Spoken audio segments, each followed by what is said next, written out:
मुकम्मल करेगा। सर ये बताइएगा कि दो चीज़ें हैं, एक तो ये है कि इसकी जो पाइलिंग है उसमें प्रॉब्लम आ रहा है, नीचे पत्थर आ रहा है, ज़ाहिर है पुराने ज़मानों के जो पत्थर थे वो नीचे चलते जा रहे हैं। एक तो ये बताइएगा इस हवाले से जो पाइलिंग है वो कब तक 48 फिगर पे पहुँचेंगे, और दूसरा लाहौर और पंजाब के अंदर जो लाइसेंस हैं उनकी तादाद 1 करोड़ पर पहुँच गई, खिदमत मराकज़ के अंदर से रश कम हो गया, उसके बारे में बताइए।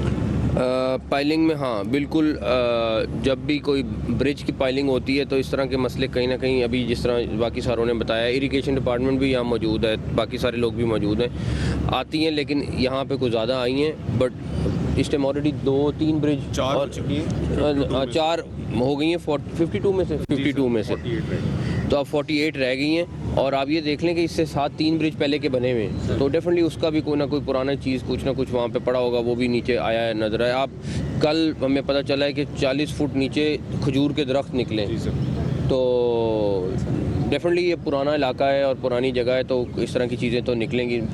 अल्हम्दुलिल्लाह पंजाब ने अपनी हिस्ट्री में पहली दफ़ा 1 करोड़ लाइसेंस इस साल में अभी बना के निकल गए, जो एक चंद लाख होते थे हर साल जो बनते थे।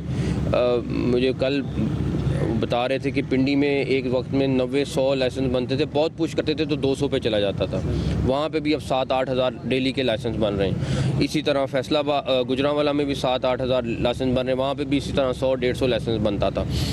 लाहौर में 30-40 हज़ार की तादाद टच हो रही है, तो लाहौर में भी एक ज़माने में 250 लाइसेंस बनता था पर डे। तो सख्ती करने का मकसद यही था कि आप, ये नहीं मुमकिन कि आप गाड़ी चला रहे हैं, मोटरसाइकिल चला रहे हैं और आपके पास लाइसेंस नहीं है, उस पर किसी किस्म की कोई नरमी नहीं है। प्लस वन वे और के ऊपर भी सख्ती से इस टाइम ये अमल दरामद कर रहे हैं। लोगों को मैं यही कहूँगा कि इस टाइम 30 तारीख 31 तारीख तक लाइसेंस फ़ीस जो है वो थोड़ी है, 1 जनवरी से बढ़ जाएगी, इंटरनेशनल ड्राइविंग लाइसेंस की भी बढ़ जाएगी, दूसरी भी बढ़ जाएगी, तो आप उससे पहले बनवा लेंगे तो आपका फ़ायदा है, बट अदरवाइज़ उसके बाद भी बनाना कोई हर्ज नहीं है, लेकिन आपको बचत के तौर पे आपके लिए है कि आप ज़रूर बनवा लें।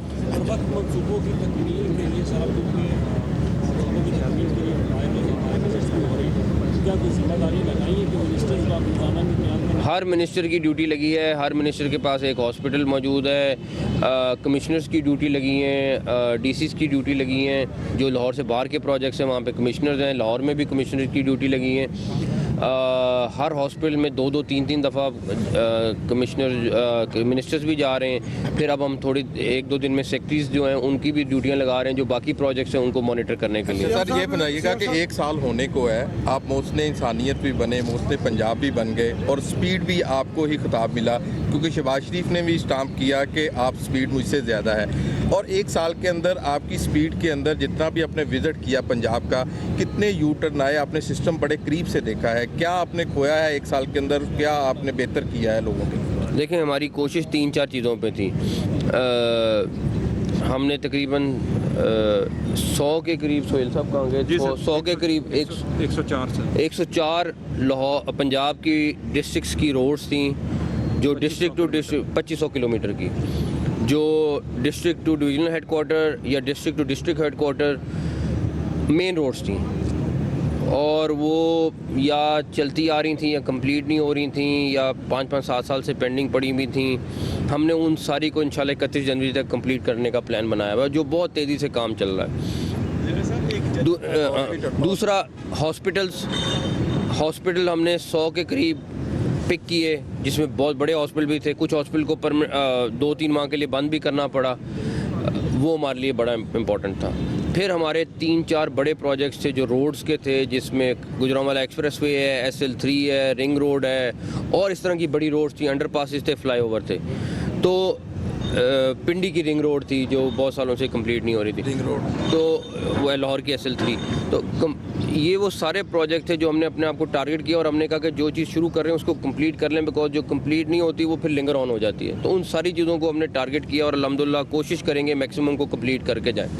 से आप काम कर रहे हैं, एक जनरल तासुर है अवाम में कि कभी आपका मुस्तकबिल में मुस्तकिल सियासत में आने का? नहीं, फिलहाल वापस अपने काम पे जाने का इरादा है। सीएम साहब, जब भी कोई सरकारी मंसूबा शुरू होता था तो ताहिरी हरबे सबसे पहले डिस्कस होते थे कि आपने पहली दफ़ा ये इंट्रोड्यूस कराया कि वक्त से पहले मंसूबों की तकमील हुई है आपके दौर में। तो अभी ये बताइए कि क्या आपका कोई स्टार्ट किया हुआ मंसूबा ताहीर का शिकार हुआ या कोई ऐसा मंसूबा जो बर वक्त आप मुकम्मल ना होने की उम्मीद हो कोई आपके दौर में? देखिए, हमारी कोई जैसे ये वाला ब्रिज है, अब इसमें मसला आ गया है, अब ह्यूमनली किसी के हाथ में नहीं है। हमारी कोशिश यही है कि हम जो भी प्रोजेक्ट है कंप्लीट करके जाएं, लेकिन 31 जनवरी के करीब पता चलेगा कि कहाँ पे हम इस टाइम हर बंदा, और मैं आपको एक बात हूँ, ये बिल्कुल था कि जो प्रोजेक्ट्स थे उनमें ताख़ीर की जाती थी। ये मैं क्रेडिट दूंगा टीम को कि इस टीम ने इंश्योर किया, चाहे वो हाउसिंग की टीम है, चाहे वो CNW की टीम है, चाहे वो हेल्थ की टीम है, कि ना सिर्फ मंसूबे कंप्लीट किए बल्कि टाइम से पहले कंप्लीट किए, वरना टाइम से साल 2-2 साल आगे जाते थे और उसके बड़े नुकसानात भी थे, सारा कुछ था, लेकिन ये सारा क्रेडिट टीम को जाता है। सर, आपके जो मंसूबे हैं वो काबिल सताइश हैं, बड़े बेहतरीन है आवाम के लिए, लेकिन एक जमात और खसूसन आपके रिश्तेदार वो बड़ी तनकीद करते हैं, मोहम्मद सलाई साहब, सोशल मीडिया पे आपके मंसूबों में शफाफियत के हवाले से कि इसमें जो है शफाफियत नहीं है मंसूबों में, उस पर ये सियासी सवाल नहीं है, जवाब तो देना बनता है सर। अगर कोई तनकीद करे, अगर बेहतर है आप सच में हैं तो जवाब। मैं हराम खाने वाले पे लानत भेजता हूँ, तो और जो खाते हैं उन पर भी लानत भेजता हूँ, जिन्होंने हराम खाया हुआ उन पर भी लानत भेजता हूँ। अच्छा सर, वज़ीर आला का अरबों रुपये का साबिती फंड था, वो आपने बंद क्यों करवा दिया? क्योंकि जाहिर है नुकसान भी थे उसके, लेकिन फ़ायदे भी थे, कुछ गरीब लोगों को भी वो इमदाद हो जाती थी उससे, तो वो फंड क्यों बंद करा दिया? हमने CM हाउस का हर फंड बंद कर दिया हुआ है, ना सिर्फ वो बल्कि बाकी भी खर्चे भी बंद। अल्हम्दुलिल्लाह बिजली का बिल भी 1/3 हो गया है, उसके बाकी खर्चे भी CM हाउस का तो खर्चा सारा मैं खुद उठा रहा हूँ, उसमें कोई पे नहीं है। अपनी गाड़ियों का फ्यूल से लेके वहाँ बाकी जितना खर्चा है वो ले रहे हैं, हम अपनी जेब से दे रहे हैं। तो कोई मिनिस्टर सैलरी नहीं ले रहा है, कोई एडवाइज़र सैलरी नहीं ले रहा है। तो हमारी कोशिश तो ये थी कि जितना कम कर सकें, बोझ कम कर सकें, इस टाइम वक्त की ज़रूरत भी है और उसको कर देना चाहिए। गुफ्तगू कर रहे थे, उन्होंने कहा कि तरक्याती मंसूबों की कड़ी निगरानी की जा रही है, प्रोजेक्ट्स को मॉनिटर करने के लिए कमिश्नर्स की ड्यूटीज़ लग चुकी हैं।